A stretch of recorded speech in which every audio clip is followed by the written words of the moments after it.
Thanks for tuning this episode, Nick Egan Times. On this episode, we have a legendary guest. We have David Zucker. David is the mastermind behind some of the most quoted and beloved comedies of all time, including Airplane, the Naked Gun Trilogy, BASEketball, and Scary Movie 3, 4, and 5. David doesn't just make us laugh, David teaches us how. David is the creator of Master Crash, a crash course in spoof comedy, where he breaks down the 15 essential rules of writing, directing, and editing comedy that lands every time. And he's not slowing down either. David is working on the highly anticipated film Star of Malta. Welcome to the iconic David, and thanks for coming on the podcast. Sure. I'm anticipating the Star of Malta also. It's exciting. Yeah, it's I always have a bunch of things going, and this May, it's May, isn't it? Yeah, it's no different. I've also got a movie that I'm doing for Amazon Germany called Oktoberfest, Sure. and that we've just written, and I'm very excited about that too. Significant. All right, let's jump fully straight into it. Firstly, take us back. Tell us about what was like growing up and how comedy started first becoming a part of your world. Well, we grew up in Milwaukee, Wisconsin, in the middle of nowhere. And, we were, I guess when you're from Milwaukee, you don't think you're anything hot stuff. So, we learned to make fun of ourselves. And because we weren't as cool as the people who came from New York or LA or even Chicago. So we were class clowns. And after graduation, everybody else was able to get jobs and we kind of were casting about. So we decided to make a career out of what we knew best, which was kind of making jokes. And we started a small theater called Kentucky Fried Theater. And we did that in Wisconsin for a year, then moved the show out to LA. And it was called the Kentucky Fried Theater. And actually, we ran a show when we got to LA. We ran a show called My Nose, just so that our weekly listing in the newspaper would be My Nose runs continuously. So, we were doing little gags like that. And that show became a huge hit. It became the most successful small theater in LA history. Wow. So, and then, but we didn't want to do that really. We always wanted to do something that we weren't doing. So we decided to write a movie, and that became Kentucky Fried Movie and then Airplane. Incredible. And yeah, tell us about the films. They're iconic and they're some of the most quoted in history. Tell me about the movies, Airplane, Naked Gun, and even Police Squad, everything relating to that era. That era is remarkable in that it changed the whole, I guess, way spoof comedy and just introduced it to the world. It's incredible. It's truly remarkable. Right. Well, Milwaukee was a place where things came from. Things came to. So we had all these TV shows and B movies, and this was our way of throwing it all back because as we watched old movies, we would dub in our own lines. And we found an old movie, 1957 black and white movie called Zero Hour. It was the exact same plot as Airplane.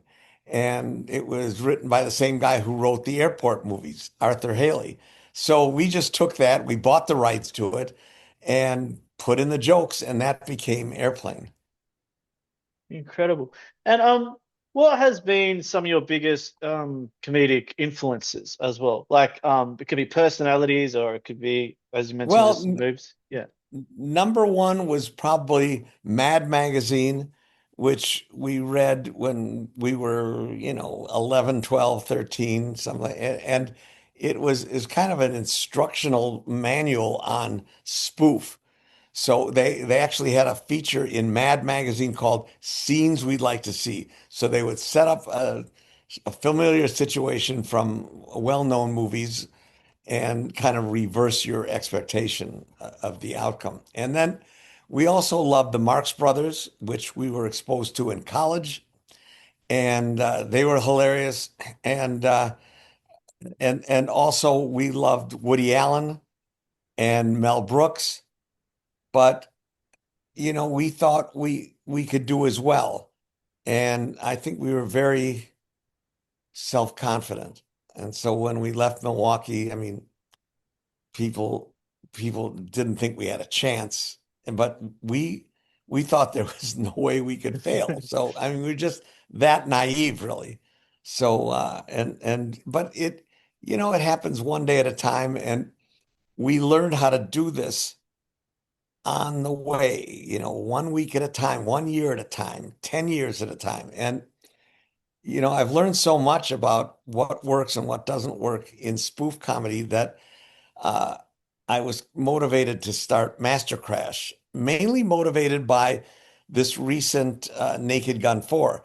I wrote with my writing partners, Pat Proft and Mike McManus, a Naked Gun 4, and it was great. But another producer kind of stepped in and took the franchise away. And I mean, that's how it goes in Hollywood. But what happened was they didn't know what they were doing. They thought spoof looked easy, so that's why I was motivated to start this course. And really, the people who did Naked Gun 4 really ought to have taken this course. Sure. Um, what do you individually specifically love most about directing? Well, directing, Mel Brooks once said he directs out of self-defense. He writes this great stuff, and if you hand it over to another director, you can lose the whole thing. So, I've just written a movie for Amazon Germany called Oktoberfest, and it's a great script, but now I'm hoping they will hire a director who actually knows how to do this type of comedy. So, that's what you just, and I like directing. I mean, I like writing, and then I also like directing because I know I'm making the words on the page translate to the screen. That's all I can. That's the only way I can describe it. Sure, I completely understand.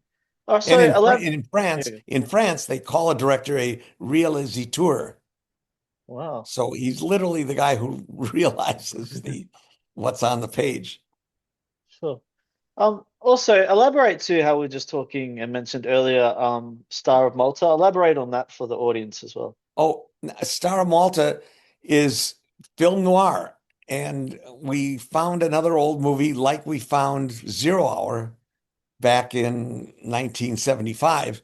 We found a movie called Detour, which is a classic noir, but it didn't have an entire plot, you know, first act, second act, third act, like Zero Hour had. So Pat Proft and I, and with along with Mike McManus, figured out a complete plot, a love story from 20 movies that we watched. And we used something from all of these movies. And somehow it came together.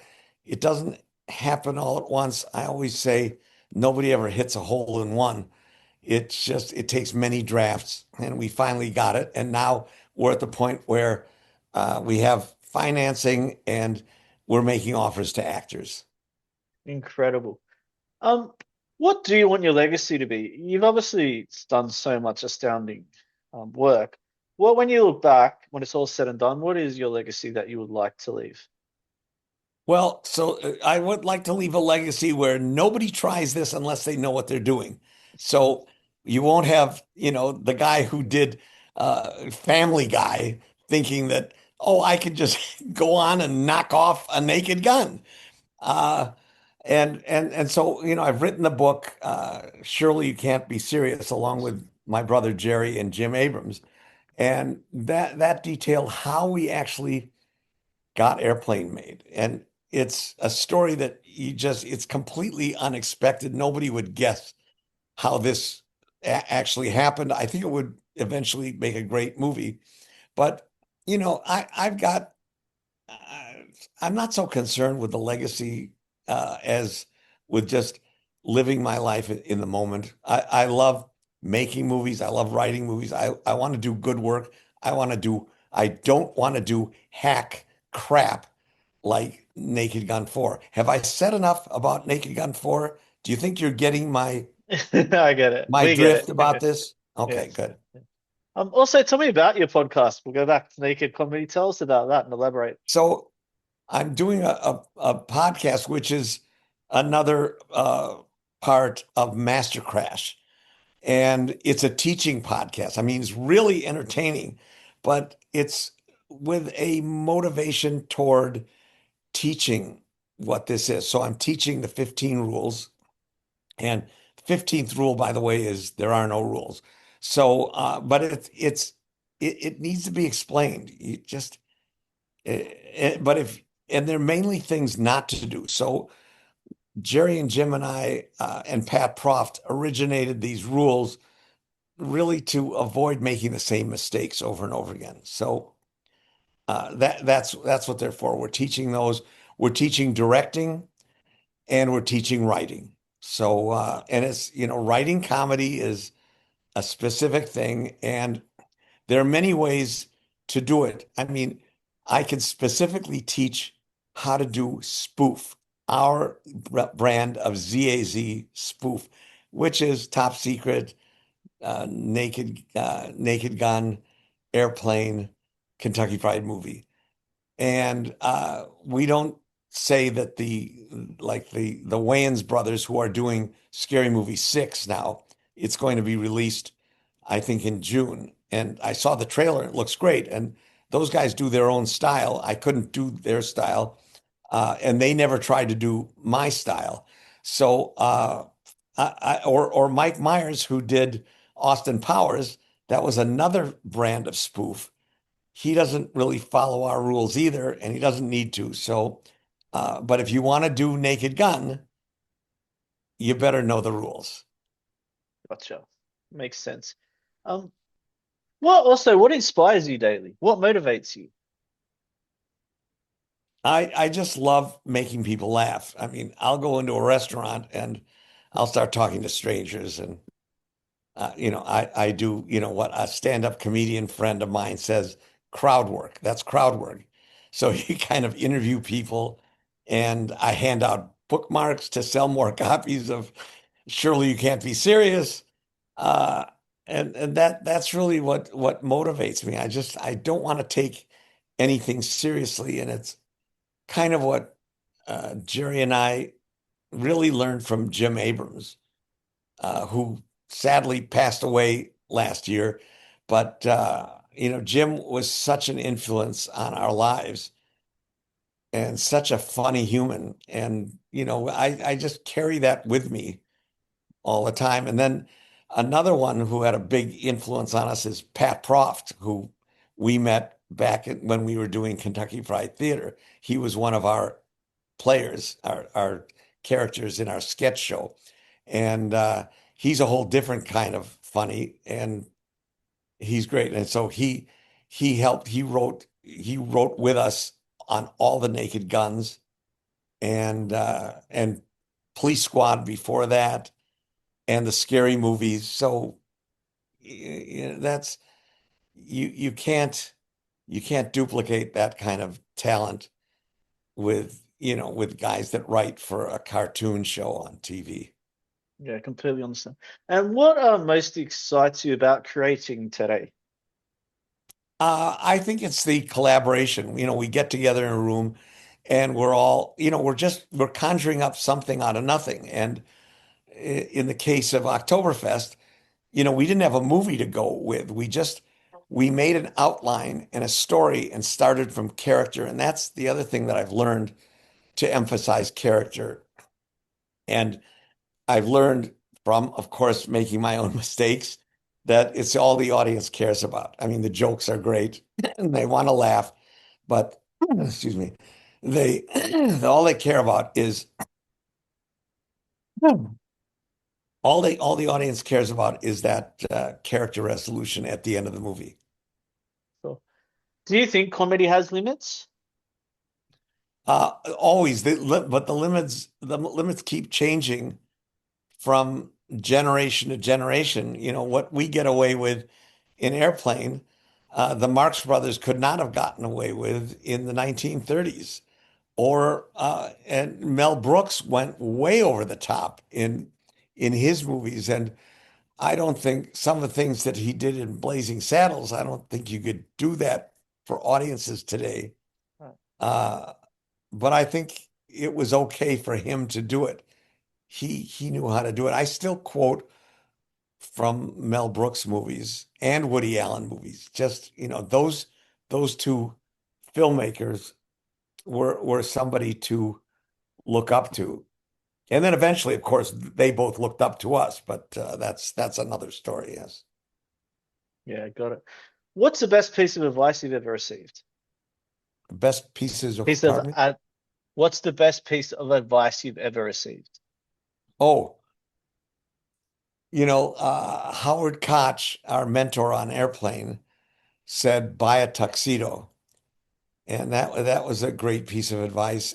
And my dad said when I left for uh well, I was working for him in his real estate business. And when I had to quit and because I wanted to pursue this entertainment business career and go out to Hollywood. And his advice was Rome wasn't built in a day. So, and that was pretty good advice. And my brother famously said, the movie business is impossible to get into or out of. So, Yeah, I'm writing a new book, yeah, uh, which is everything after Airplane. I had a whole life after Airplane, and every chapter is going to start with one of these pieces of advice. And my mother said, always tell the truth, but don't always be telling it. So that's another great piece of advice. I'm full of advice, believe me. impressive. What would you say to your younger self looking back? Oh, I would say uh, have patience. I never had any patience, and it's pretty much reflected in Surely You Can't Be Serious, how I was always the one who said, we should be doing a movie now. Why isn't this happening now? Uh, and with each reversal, I was more down in the dumps than Jerry and Jim, who's pretty much they rode with all the punches and they didn't, it's in the book, they weren't upset that much. Got it. And what's a pinch me moment when you look back at your career as well, where something that really stands out, pardon me, in your memory where you just go, wow, that's happened or that's transpired. Well, there were things that happened to us that were just really lucky. Well, the first was when we managed to get this building in LA on Pico Boulevard, which was an empty warehouse but had an apartment up above, and we hammered and nailed it into a theater. And that was a huge piece of luck getting this building. And the other big stroke of luck was getting the call from Michael Eisner. After every studio turned down Airplane, he was the only one who had, any interest in it. And we were at Paramount, huge break. And if you want to, that's a pinch me Yeah, moment. sure. And with all your successes, what keeps you humble and grounded? I'm not humble or grounded. Okay. I'm the greatest comedy filmmaker that no. You know, you get up, there's appliances in my house that break down. And you're just like, and your kids grow up and they need their diapers changed and you got, Yeah. bail them out of jail. I mean, I haven't had to do that, but like my dad had to do with me. But there's so many things in life that you go through that you have to forget you're either famous or a celebrity or people think that you're a legend. And Mel Brooks said uh, he didn't know, or no, it wasn't Mel Brooks. It was Bob Hope said, I don't like this legend stuff. As soon as you start to believe that, you're done. So, and believe me, I can keep humble because it's a struggle. It's been a struggle getting Star of Malta made. because I've aged out of the business. The studios think that I'm, drooling in a wheelchair. So I have to convince them I can still direct. And I didn't even get to do Naked Gun 4. They booted me off the franchise. So believe me, that'll make you humble. Sure. What what's the best compliment you've ever received?